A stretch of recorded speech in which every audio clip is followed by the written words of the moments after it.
De acordo com esse texto, nós vemos aqui as duas prioridades apostólicas que geram obrigatoriamente um avivamento global que dura até hoje. Você parou para pensar que só o fato de estarmos aqui é fruto de um avivamento que veio há 2000 anos atrás e não cessou? É claro que o avivamento apostólico, no caso o dia de Pentecoste, cessou, por exemplo, praticamente na Europa toda. Mas ainda permanecemos de pé, mostrando que aquilo que aconteceu em Atos no capítulo 2, permanece até aqui. A primeira igreja do mundo, do universo, a primeira igreja de toda a história nasceu em Atos 2. De lá veio aquilo que pregamos. Então, de acordo com esse texto aqui de Atos 6, versículo 4, quanto a nós, nos dedicaremos a duas coisas. Veja você que o evangelho é simples. Veja você que a maneira de recebermos da parte de Deus não é muita coisa. Quanto a nós, nos dedicaremos a duas prioridades: oração e palavra. E de acordo com esse texto, nós percebemos que a igreja primitiva, a igreja apostólica, não se dedicou a muita coisa. Eles se dedicaram a apenas duas coisas: oração e aplicação da palavra. E é isso que eu vou falar: palavra e oração. A palavra, preste muita atenção, a palavra mencionada aqui na Bíblia é o conteúdo da pregação. A palavra é a autoridade do pregador.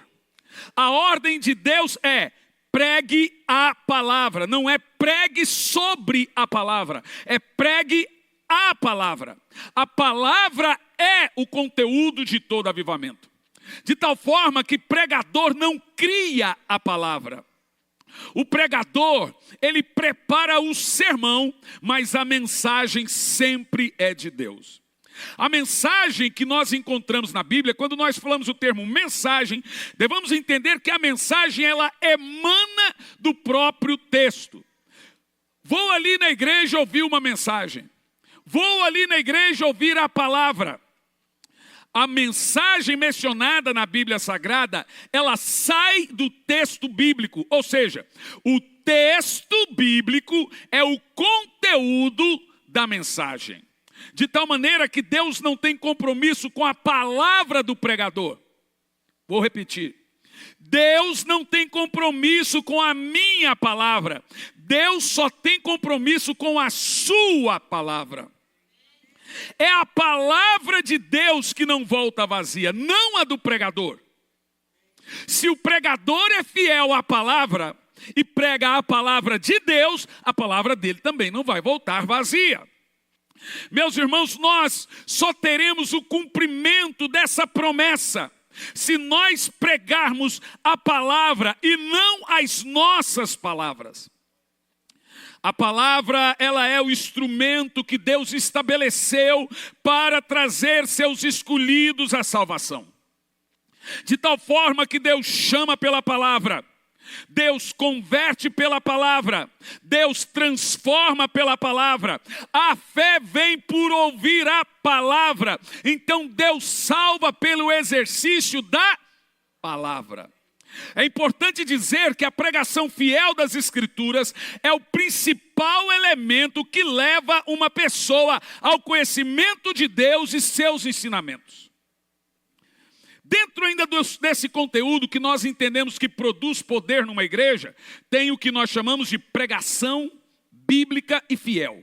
Pregação bíblica e fiel. No que se consiste uma pregação bíblica que Deus abençoa? Lembra o título da mensagem? A maneira de Deus. Como sabemos que tal pregação recebe ou recebeu a bênção de Deus? Vamos começar em 2 de Paulo a Timóteo, capítulo 4, no versículo 2, e ver a orientação de Paulo, Paulo nos ensinando a pregar, porque todos os avivamentos tiveram esses dois conteúdos, pregação e oração. Não é qualquer pregação que Deus abençoa, gente. Não é só subir no púlpito, abrir um texto bíblico, ler esse texto bíblico e agora esperar que Deus está abençoando esse texto bíblico. Nós temos aí, veja, o YouTube. E o povo hoje assiste de tudo na internet. O problema das pessoas é que elas estão construindo suas histórias com Deus a partir de suas experiências online, não é experiências com Deus. Elas estão tendo experiências online. Haja vista, e às vezes eu vou ler alguns comentários de tantas mensagens, tem gente que já está anos sem ouvir uma pregação na igreja dele, está ouvindo na internet. Veja, parece até estranho eu falar isso, porque no nosso canal no YouTube já passou de 20 milhões de visualizações de pregações. 20 milhões no total. Passou há muito tempo. Nós temos no YouTube mais de 200 mil inscritos, mais de 20 milhões de visualizações. No Instagram, mais de 1 milhão de seguidores. Eu poderia chegar aqui e defender a causa, mas não. Ninguém vai construir uma história com Deus tendo experiência online. Na internet, você não tem que pedir perdão para ninguém. Na internet, você não tem que perdoar ninguém. Na internet, você não tem que pegar na mão de ninguém. Na internet, você não tem que se relacionar com ninguém. Há determinadas coisas, e isso eu vou pregar um dia ainda, que você só vai conseguir congregando. Presencialmente. Sabe que quando começou a pandemia, eu comecei a pregar e a dizer que ia ter fila para entrar na igreja. Se você tirar o tempo de pandemia que nós tivemos, que a igreja ficou fechada por 2 anos, e ela nasceu 1 ano e meio antes da pandemia, e depois estabeleceu a pandemia, nós não temos nem 3 anos de igreja. De presencial mesmo, contando tudo presencial, acho que quase 3 anos ou 3. E eu dizia, vai ter fila. Que nada, irmão. Tem gente que está até hoje online, que acostumou. Sabe qual foi a minha tristeza quando acabou a pandemia? A minha tristeza é que o povo gostou. A gente correu lá, comprou a melhor câmera, montou tudo para ficar bonito na televisão dele. E o povo gostou. Eu queria que não gostasse. Seja honesto. Alguma coisa substitui a unção que está aqui presencial? Essa unção você nunca vai sentir no YouTube. Olhar por irmão ali do chofar. A hora que ele toca o chofar, estou sentindo falta do irmão do cajado.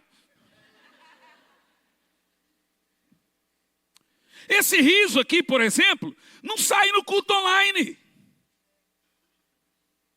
Essa presença, o louvor inteiro, uma menininha ficou aqui diante do altar, dobrava, levantava, dobrava, não aparece. Agora estávamos pregando no interior do Rio de Janeiro, cidade de Macaé, e aconteceu um negócio, gente. Estava eu e o pastor Jean lá, que foi absurdo. Primeiro, viemos da cidade do interior de São Paulo, agora São Carlos, e lá uma criança, a igreja lá fornece fone de ouvido para os autistas. Gente, o autista com fone foi batizado com o Espírito Santo e caiu no poder orando em línguas e profetizando com fone, de fone.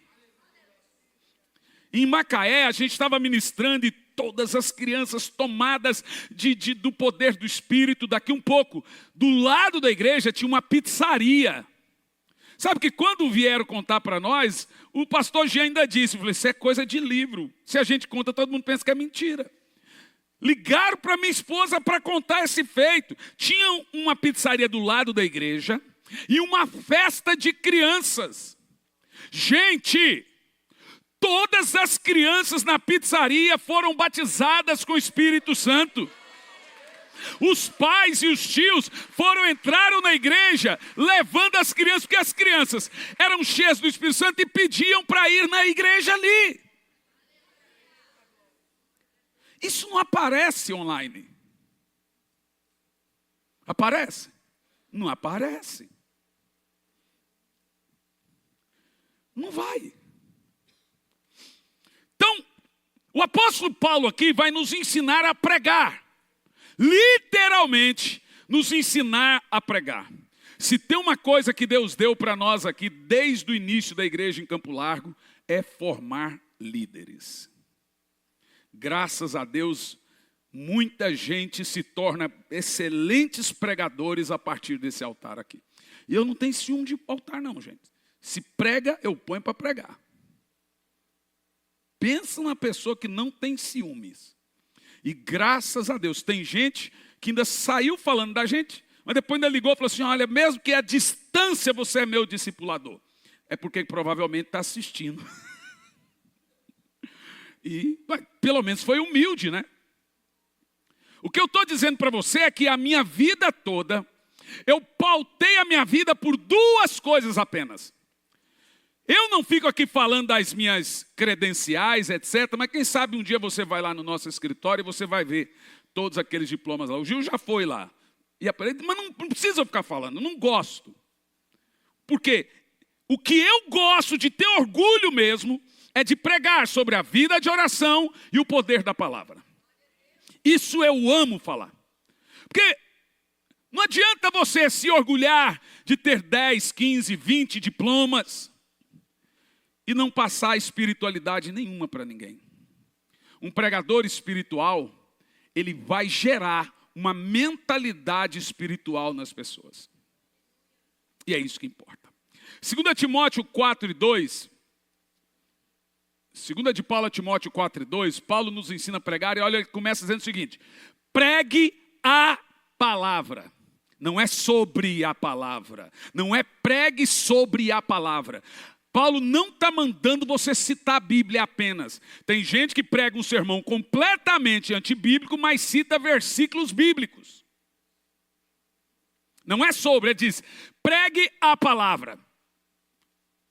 Esteja preparado para pregar a tempo e fora de tempo. Tem uns discípulos, aqui agora não tem não, que se chamava ele para pregar, e se chamar de última hora, entrava em crise. A pessoa que eu não estou preparado, eu olhava para ele e disse assim, mas você só lê Bíblia para pregar? Quando você vira para um pastor e diz, me pegou de surpresa, você está dizendo para o pastor que você só lê Bíblia quando vai pregar. Porque um homem de Deus, um pregador, um pastor tem que estar pronto a tempo e fora de tempo. Então quem anda comigo, eu posso até hoje, é você que prega da noite para o dia. E não adianta tremer e desesperar não.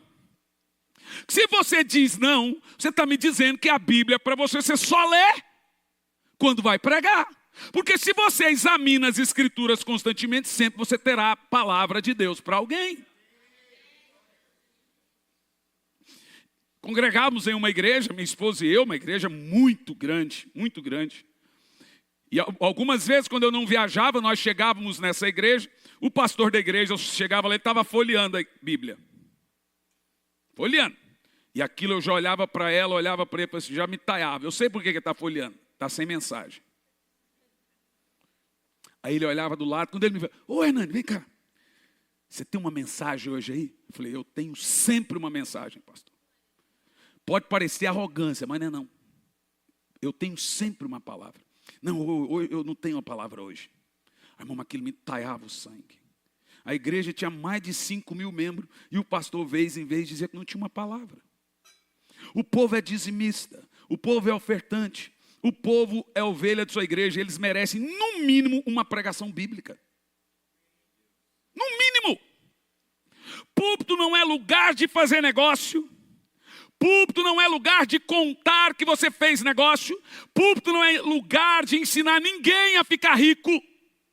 Púlpito é lugar de pregar a palavra. Você quer ficar rico? Arrume um emprego, trabalhe e receba a bênção de Deus no seu trabalho. Esse lugar aqui é lugar de pregar.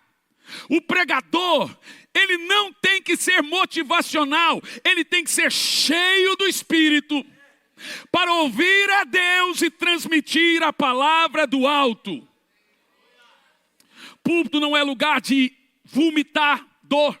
Púlpito não é lugar de amargura. Púlpito não é lugar de xingar. Púlpito não é lugar de se estressar. Púlpito é lugar de pregar. Pregar a palavra. Eu, durante muitos anos, fui duramente corrigido por Deus nesse sentido. Eu sou muito temperamental, sou muito acelerado, então muitas vezes eu usava o púlpito para brigar. Mas fui corrigido por Deus.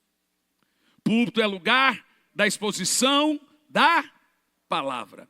Então o apóstolo Paulo diz, pregue a palavra, quer a tempo e fora de tempo. Agora olha o que, gente, qual é o conteúdo da palavra? Ele diz assim, ó, repreenda, corrija e exorte. Ó, quem não gosta de ser confrontado?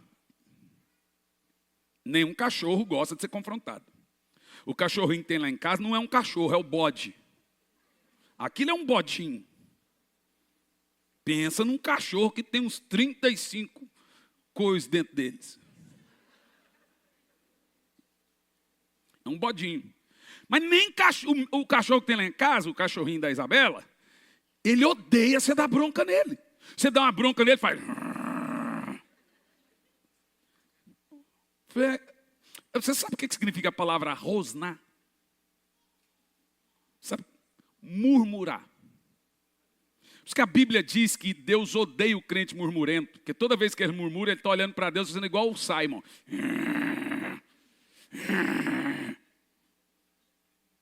Mas olha o que é o conteúdo da mensagem, gente. A igreja primitiva não tinha medo de confrontar o pecado das pessoas, por exemplo. Paulo diz, entrega fulano para o diabo, porque ele está fazendo sexo com a madrasta. Eu entrego ele para o diabo. Imagina hoje. Esse pastor está entregando o povo para o diabo. Paulo diz, o conteúdo da mensagem, repreenda, corrija e encoraja. Então, uma mensagem bíblica, ela tem no seu escopo correção, repreensão e também encorajamento, é evidente. Então, você quer saber que você está num lugar que pelo menos está tentando ser bíblico, vai ter correção em amor, vai ter repreensão em amor, mas também vai ter motivação, encorajar, levantar os irmãos, porque até um pouco, se toda vez que ele for levar uma paulada, ele não volta mais. Ninguém aguenta passar a vida só apanhando também.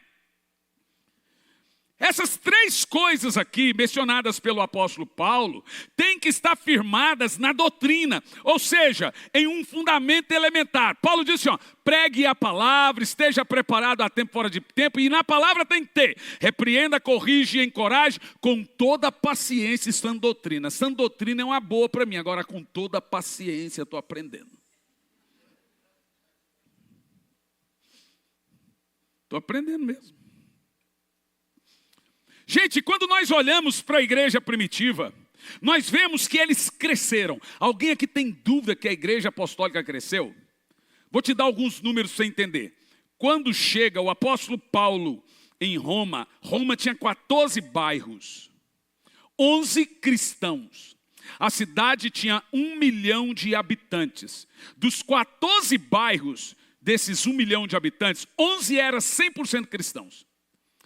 No cálculo feito pelos numerologistas bíblicos, é que a igreja primitiva, na altura em que Paulo foi martirizado em Roma, ela tinha em Jerusalém, mais de 70 mil membros. É simples. No dia que o fogo do Espírito desceu, 3 mil recebeu o Espírito Santo, mas tinha 15 mil lá. Então, você pensa que era uma igrejinha assim? Não, gente. Eles eram perseguidos, eram mortos, mas era uma big igreja, você quer ver? Ó? Só em Jerusalém, juntando com os crentes da Macedônia, dentro da numerologia, pegando os números das igrejas do Novo Testamento, eles passam de 200 mil membros. Gente, para os dias de hoje, 200 mil membros é um absurdo. Só em Roma, 11 bairros cristãos, só em Roma, eles chegavam a mais de 100 mil membros. Poderoso ou não é? Com 12 apóstolos. 12. Só o apóstolo Paulo ganhou sozinho 14 mil pretorianos estando preso. Paulo estava preso e ganhou 14 mil soldados. Chegou uma hora que eles isolaram ele e disse, não deixa ninguém conversar com aquele careca lá. Porque conversa aceita Jesus, conversa aceita Jesus. João, todo mundo que conversava com João aceitava Jesus. Isolaram ele na ilha de Pátio e falaram, agora ganha as cobras para Jesus. Os apóstolos tinham muito poder na fala. Eles abriam a boca e o poder de Deus tomava a boca daqueles apóstolos poderosos. Então, quando nós olhamos para a igreja primitiva, nós vemos que eles cresceram. E as pessoas também cresceram em Deus. E usaram essas duas formas como base de seu crescimento.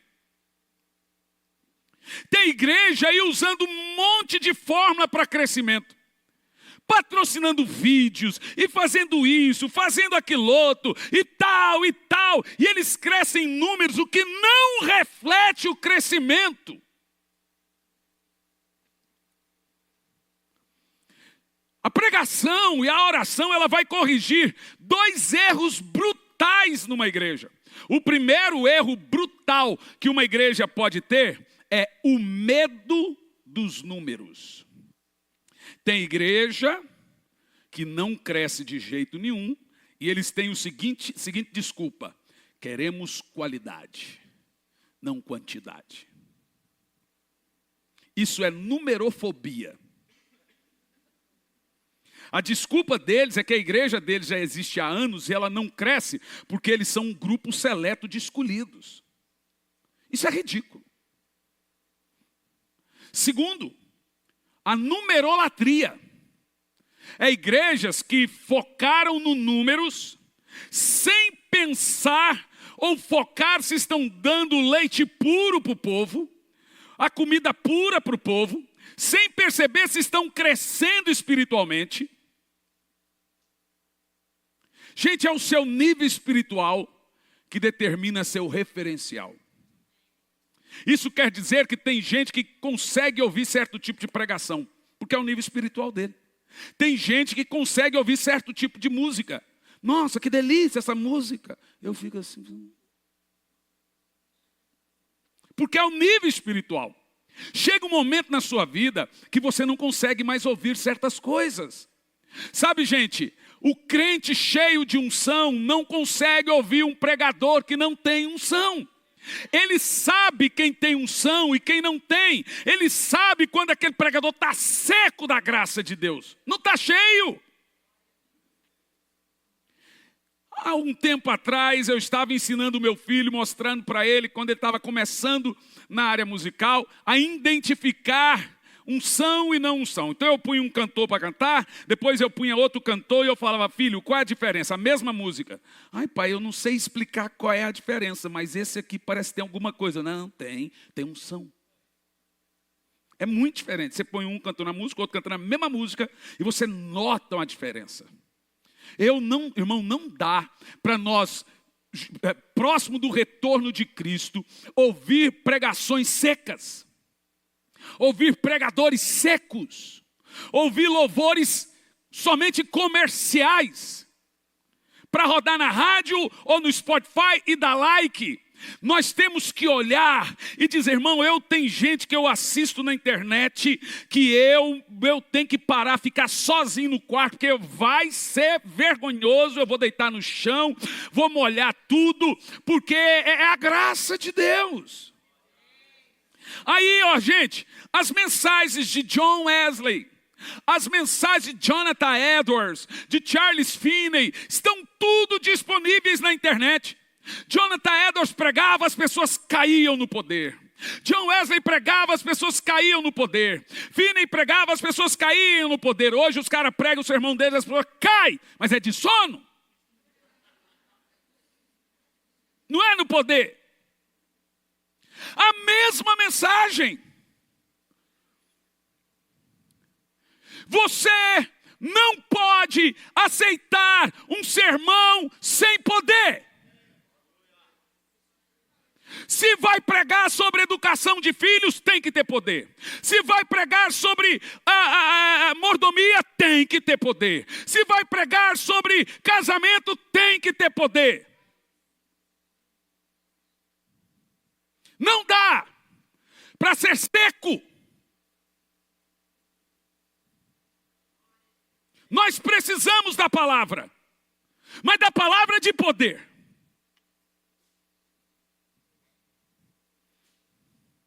Pastor, como é que eu sei que alguém tem unção ou não? Você tem que ter unção para identificar quem não tem unção. Sabe por que o povo não está cobrando mais unção num sermão? Porque eles também não estão ungidos. É um fio desencapado com outro fio desencapado. Se tem unção com outro, vai assim.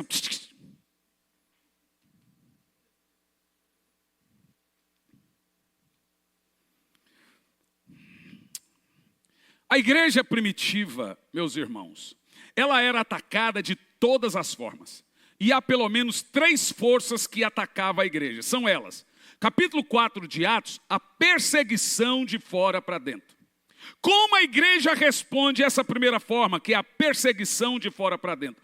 A igreja responde com pregação e oração. Você não vê no livro de Atos a igreja mudando sua fórmula. Tipo assim, isso não está dando certo, vamos tentar outra coisa. Em segundo lugar, muda-se a tática no capítulo 5 de Atos. Agora já não é mais a perseguição, agora é a infiltração.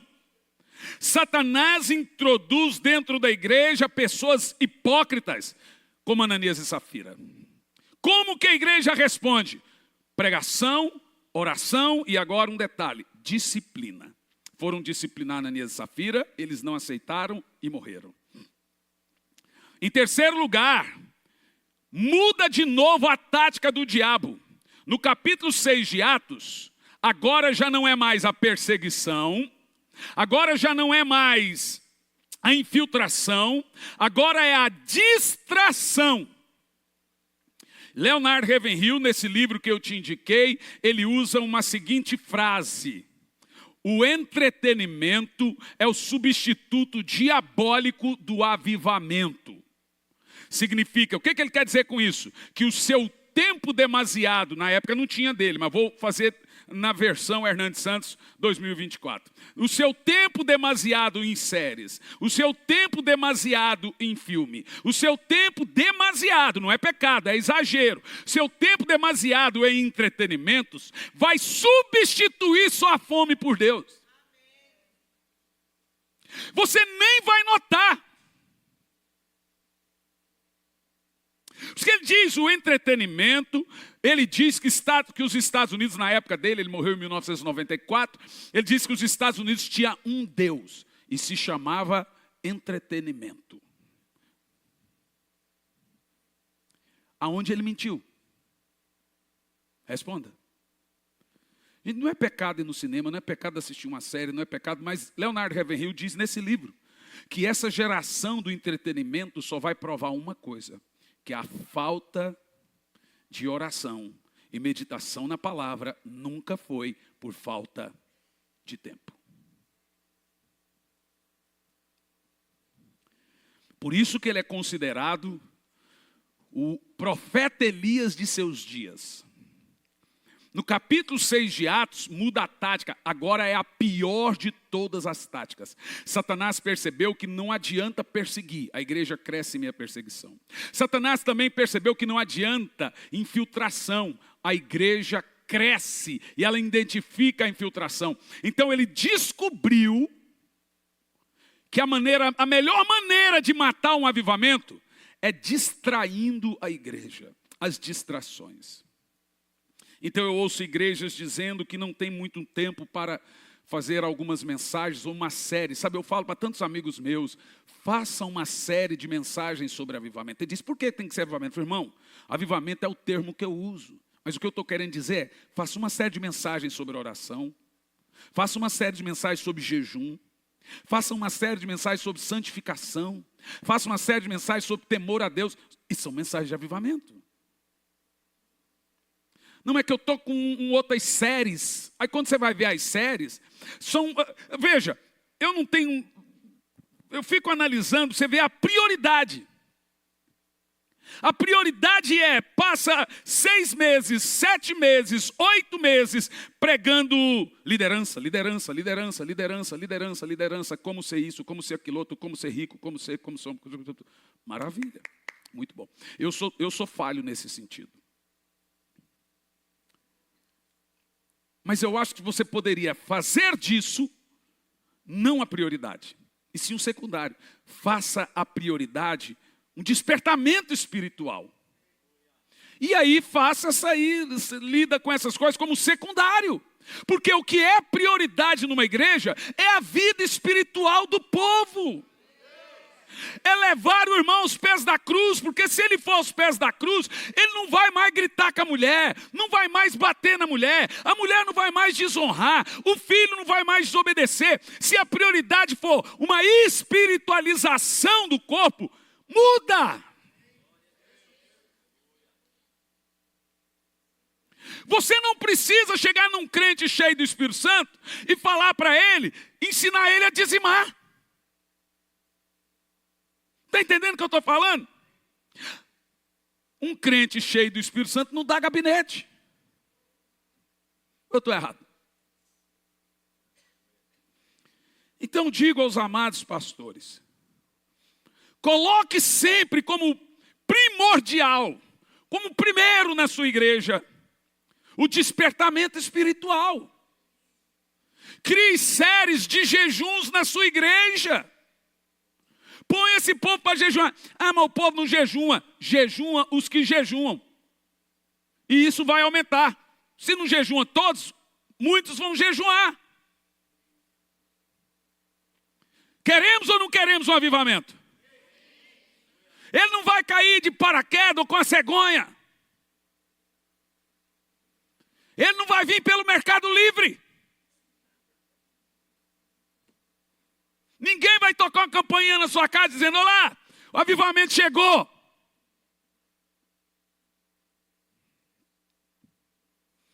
Como que a igreja responde o capítulo 6? Diz a palavra, a escritura, que os apóstolos estavam distraídos, sabe com o quê? Sabe com o quê? Com os próprios serviços da igreja. As coisas administrativas, é o que eu acabei de falar. Eles falaram assim, a gente está preocupado com coisas. Eles começaram a levantar diáconos para fazer aquelas coisas administrativas, para cuidar das mesas. E eles falaram, quanto a nós, olha o que os apóstolos fizeram. Vamos pôr gente para cuidar dessas coisas. Quanto a nós, nos dedicaremos à oração e ao ministério da palavra. Agora, sabe o que eu fico maravilhado com isso aqui? A sensibilidade dos apóstolos. Irmão, qualquer coisa que te rouba Deus, Deus vai tirar de você. Pode ser até a própria obra dele. Se a obra de Deus roubar você de Deus, Deus tira você da obra. Se a obra te trouxe tanto ativismo, a ponto de você não conseguir orar, de você não ter tempo para examinar as escrituras, ele vai insistir com você, mas se essa obra fez isso, Deus vai tirar você da obra. Nada pode entrar no lugar de Deus na sua vida. Eu gosto muito dos pastores da época em que eles saíam. Eu tenho um irmão que por anos já ele sai todo dia, 6:30 da manhã de casa, e vai para a igreja orar das 7 às 10. David Robertson dizia o seguinte, olha o que David Robertson dizia, é uma máxima dele, tá? Não é minha, não. Ele dizia o seguinte, eu preciso gastar 8 horas com o Senhor. Ele disse, eu só sou pastor. Um trabalhador trabalha 8 horas. Um advogado trabalha 8 horas. Um funcionário trabalha 8 horas. Eu preciso gastar 8 horas com o Senhor. David Robertson dizia isso.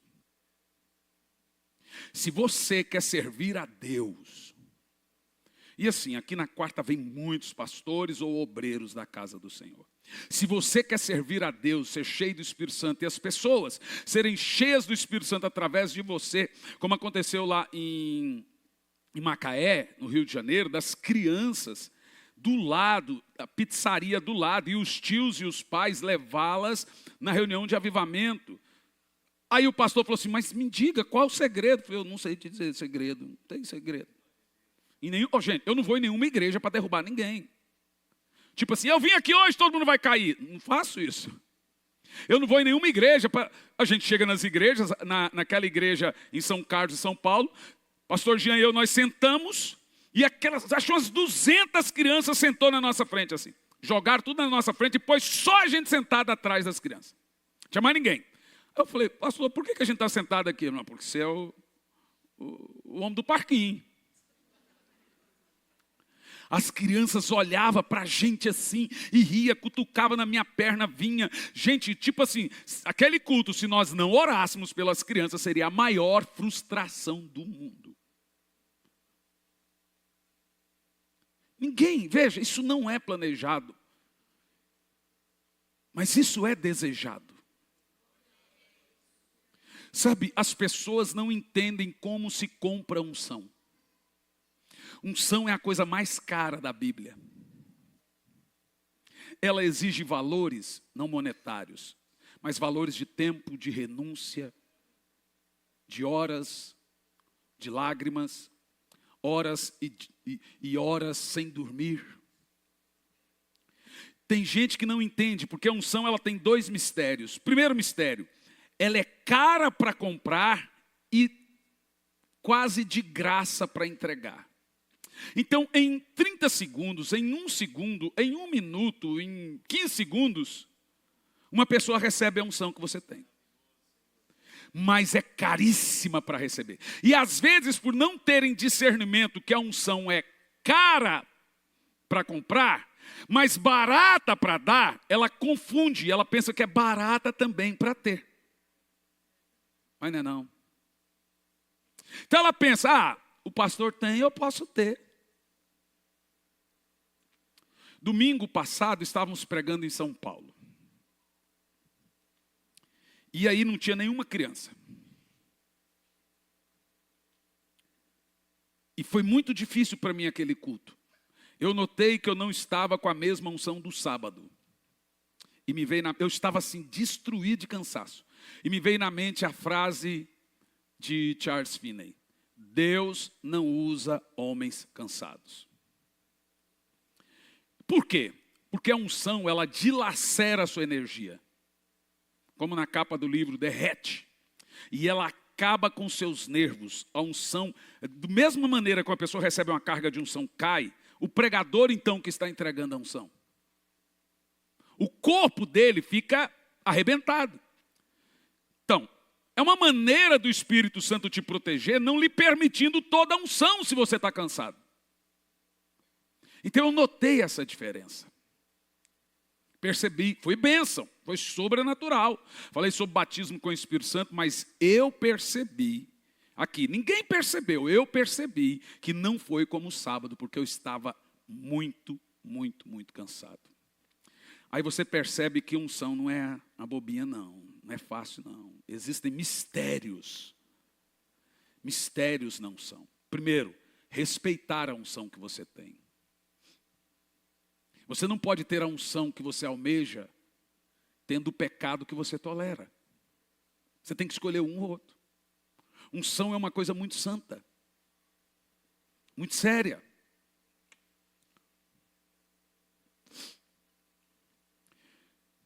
De acordo com Atos no capítulo 6, os apóstolos dizem, vamos nos consagrar. O que eles falaram? Eles perceberam que a unção não estava descendo mais. Vocês estão entendendo o que eu estou falando? Então eles tiraram o ativismo e disseram, vamos nos consagrar a 2 coisas. Oração e ministério da palavra. Oração e o ministério da palavra são 2 grandes elementos que levam uma igreja a um crescimento saudável. Mais lento, porém saudável. A receita para o crescimento saudável da sua vida e da sua igreja, de forma geral, é a oração e o ministério da palavra. É uma pesquisa feita nos Estados Unidos com mais de 100 igrejas. no Brasil, com mais de 100 igrejas pela CEPAL, sobre crescimento saudável de igreja, seus jovens, seus membros. A pergunta foi: o que faz uma igreja ou uma pessoa crescer espiritualmente, saudavelmente, em números e em qualidade? A pesquisa está levando em conta o número e a qualidade. A pesquisa revelou que muitas igrejas crescem em números, mas as únicas que cresciam em números e qualidade espiritual se davam ao fato da fidelidade nas duas práticas. Fidelidade na palavra e na oração. A pregação bíblica, gente, ela é poderosa. Ela vai corrigir duas grandes armas que atacam a igreja. Primeiro, ortodoxia morta. As igrejas tradicionais se gabam de serem igrejas ortodoxas.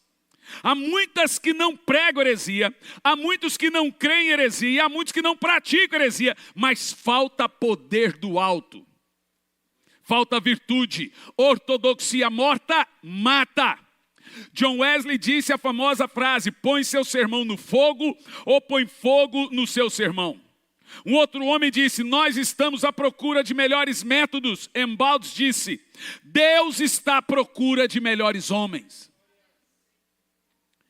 Embaldes acostumava dizer que Deus não unge métodos, Deus unge homens. Homens mortos tiram de si sermões mortos, e sermões mortos matam. Nós dependemos do Espírito Santo.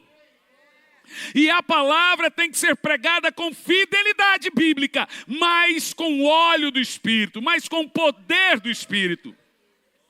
Dwight Lima Moody dizia: se o púlpito pegar fogo, os bancos também pegarão. Perguntaram para Moody como termos um avivamento na igreja. Ele disse: acenda uma fogueira no púlpito. A pregação, gente, é uma tarefa espiritual. Então uma mensagem gerada na mente só alcança a mente. E uma mensagem gerada no coração alcança os corações. Um pregador espiritual que prega debaixo do poder e da unção de Deus irá gerar uma mentalidade espiritual nas pessoas. Porém, um pregador carnal é como um médico que irá fazer uma cirurgia sem higienizar as mãos. Em vez de curar, ele vai deixar uma bactéria, uma doença.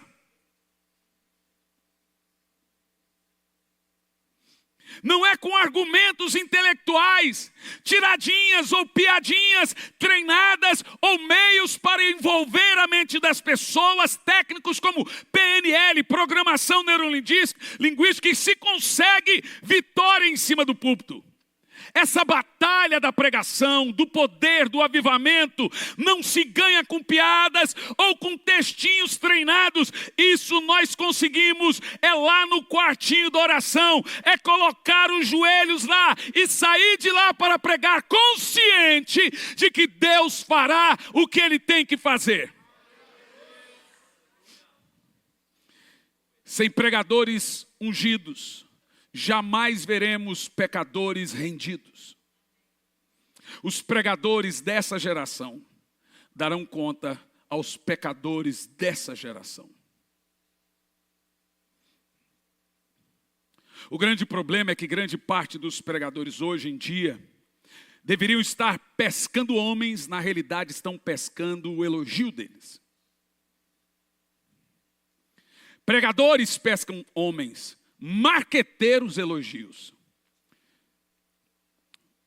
Gente, se você soubesse como é maravilhoso transmitir a palavra de Deus, e o fato de transmitir a palavra aqui com o microfone, ter o dom da oratória e etc., é só uma fraçãozinha pequena de transmitir a palavra. Todo mundo aqui é um pregador do Evangelho.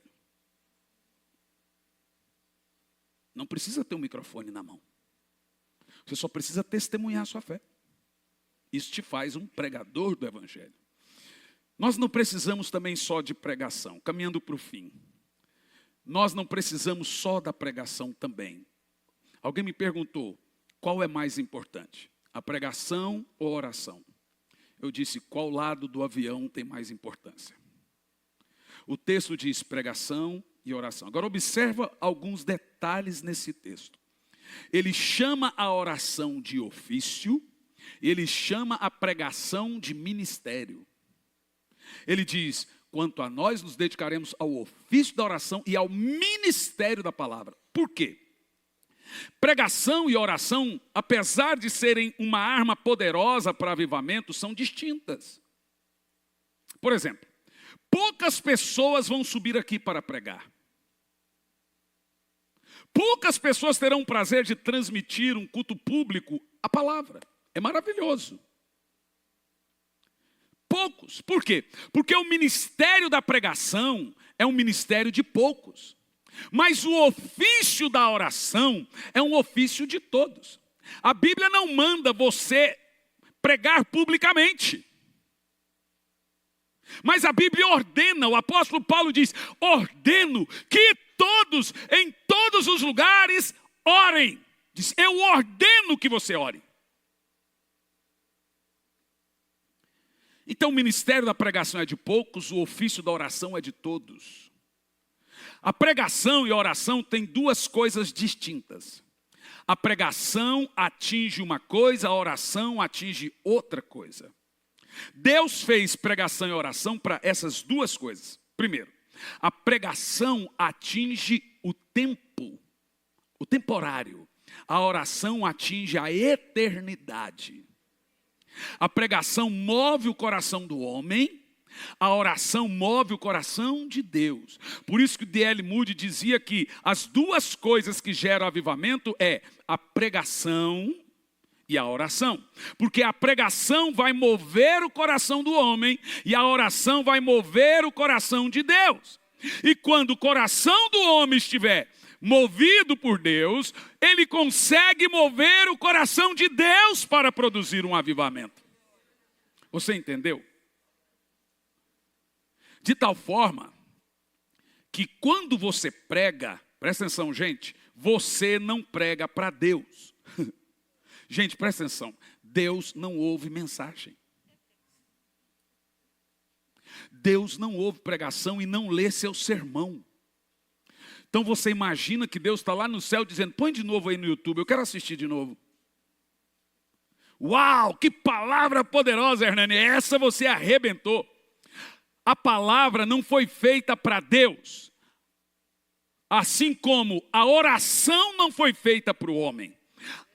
A oração foi feita para Deus e a palavra foi feita para o homem. Você não prega para Deus e você não ora para o homem.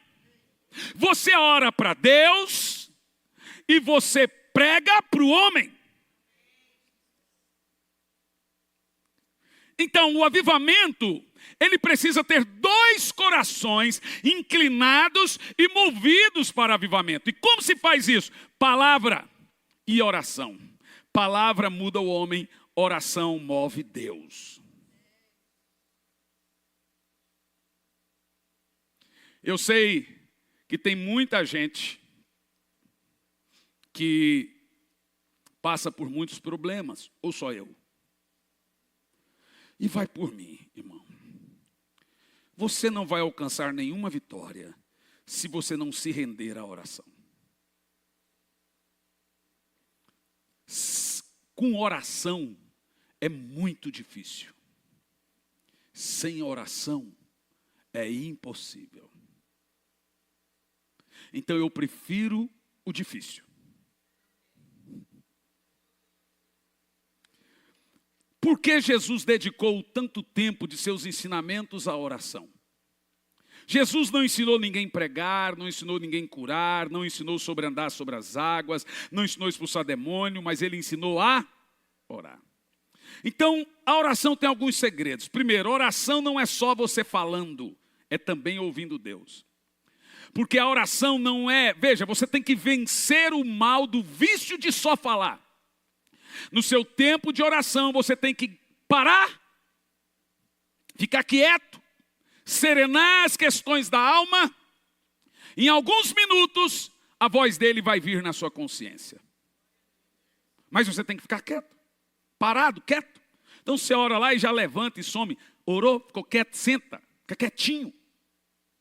Eu sei que tem gente que é agitado, tem uns comichão, uns percevejos, né, uns carrapato.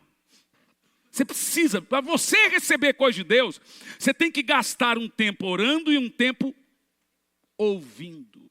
No meu livro, Derretimento dos Servos, eu ensino ali o que eu chamo de o espírito da quietude. Tem gente que precisa o espírito de ficar quieto.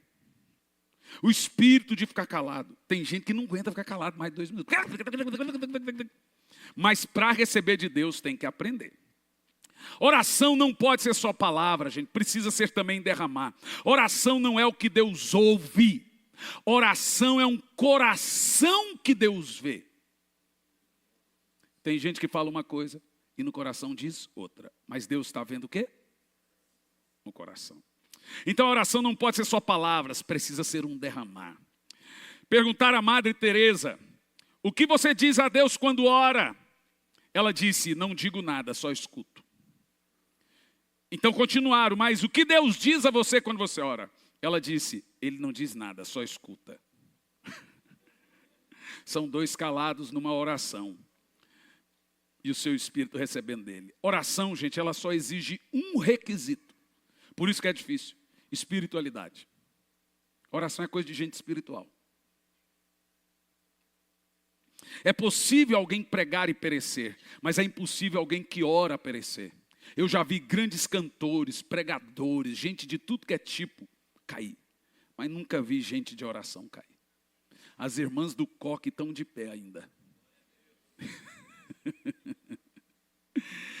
A estatura de um crente é determinada pelas suas orações. O pastor, esse livrinho aí de Leonardo Ravenhill, ele vai te dar tanta coisa que você vai perder todos os dentes da boca. Leonardo Ravenhill dizia, o crente que não ora está caído. O pastor que não ora, no mínimo 2 horas por dia, está desviado. Eu já vi pastor pegar esse livro, rasgar e jogar fora, de tanta raiva. Porque ele dá. Entendeu? Eu aprendi a pregar com ele. A estatura de um crente é medida pelo seu tempo com Deus. Embora a igreja seja pobre em muitos aspectos espirituais, ela é mais pobre ainda no quesito da oração. Nós somos muito pobres espiritualmente. No que tange a oração, mais ainda. Se nós fracassarmos na oração, nós seremos fracos em todo o resto. Oração, ao mesmo tempo que é profunda, ela é simples. Até uma criança pode orar. Mas até a criança diz, não vou hoje que é culto de oração. As igrejas que têm culto de oração. Eu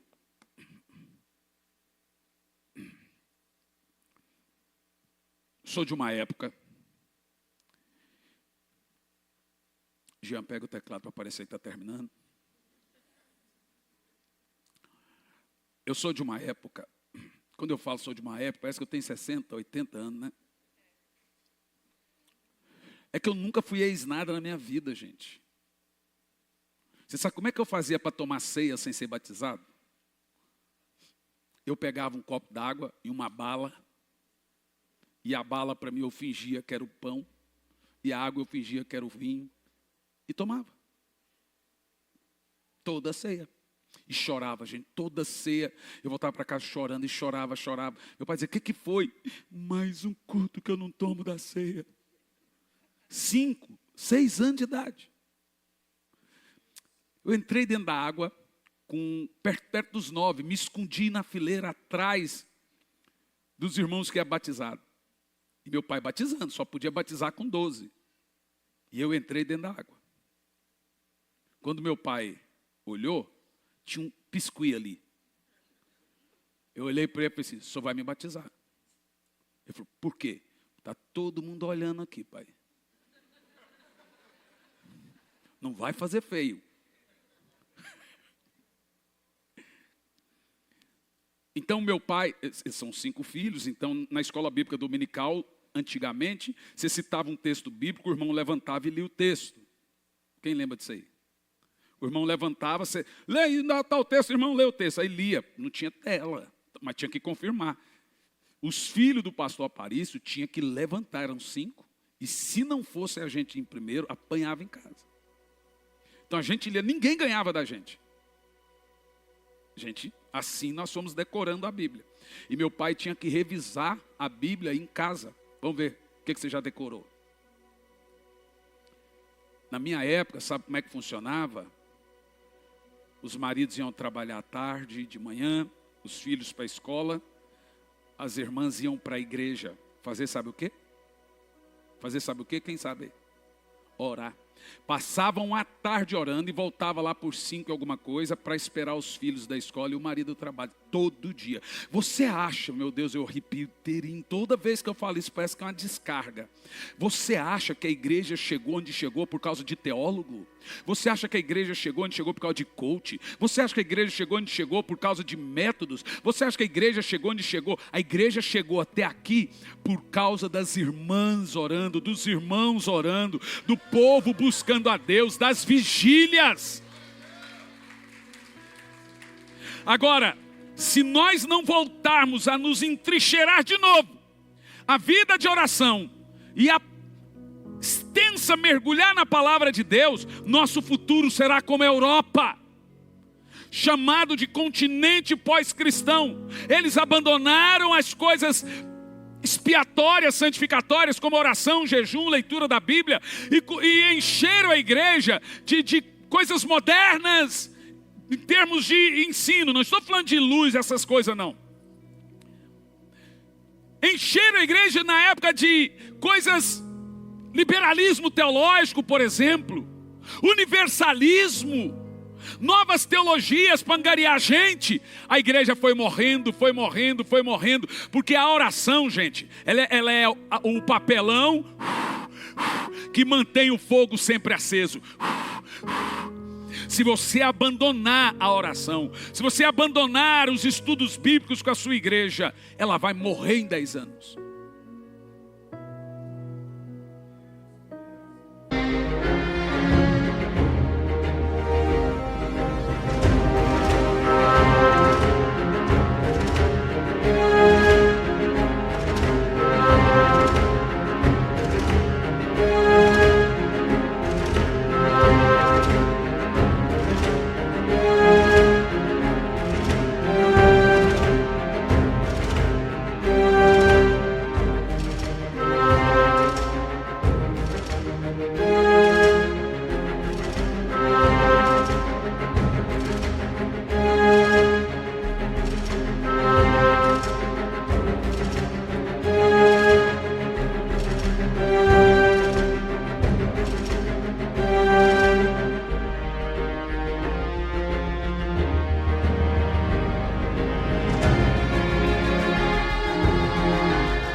Eu lembro como se fosse hoje. Minha avó ia para... lotava. Círculo de oração. Era o que mantinha as igrejas. Fala da vontade de chorar, não dá? Mas pastor, por que não tem mais círculo de oração? Caiu em desuso, porque muitas igrejas também achou que não precisa.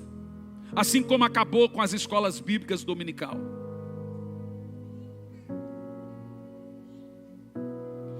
Agora vou te dizer, porque de todos os países do mundo, o Brasil é o mais difícil para viver um avivamento. Sabe por quê? Apesar dos Estados Unidos ser o que é, em termos de evangelho, é considerado em pesquisa que o povo brasileiro, de todo o povo cristão do mundo, é o que menos ora e o que menos lê. Você viaja, você vê brasileiro com livro na mão. Se você não vê com livro, vai ver com Bíblia. Olha para mim.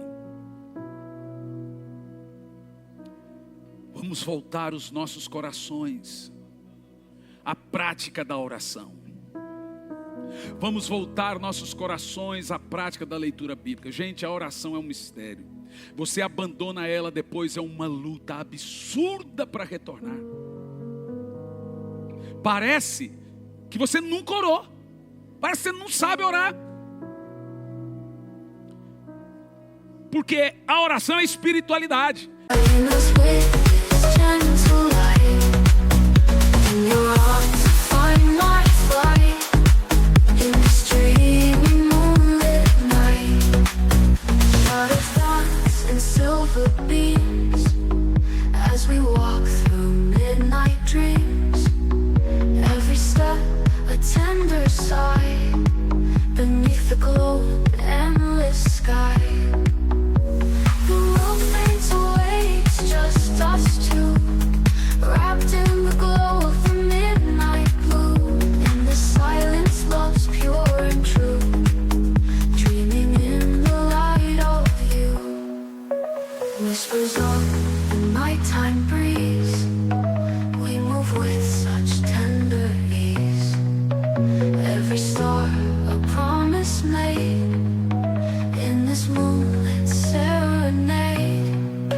E a espiritualidade é assim.